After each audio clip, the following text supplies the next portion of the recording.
Si Jesus at si Satanas.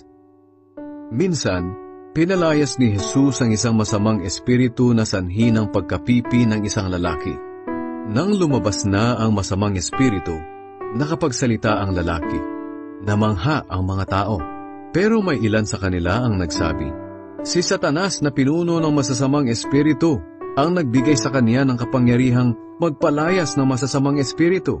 Ang iba naman ay gustong subukin si Jesus, kaya hiniling nilang magpakita siya ng himala mula sa Diyos bilang patunay na sugos siya ng Diyos. Pero alam niya ang kanilang iniisip, kaya sinabi niya sa kanila, kung ang mga mamamayan ng isang kaharian ay nagkakawatak-watak at nag-aaway-away, mawawasak ang kahariang iyon. Ganoon din ang mangyayari sa isang tahanang ang nakatira ay nag-aaway-away.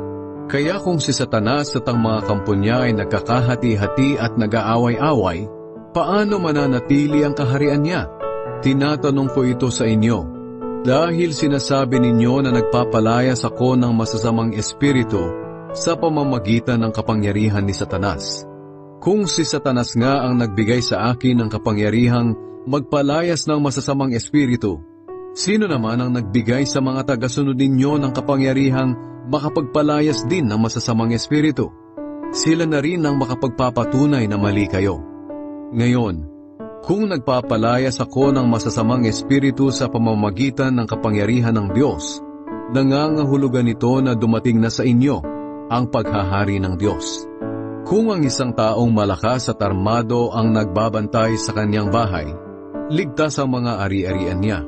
Pero kapag sinalakay siya ng isang taong mas malakas kaysa sa kanya, matatalo siya at kukunin nito ang mga armas na inaasahan niya at ipapamahagi ang mga ari-arian niya.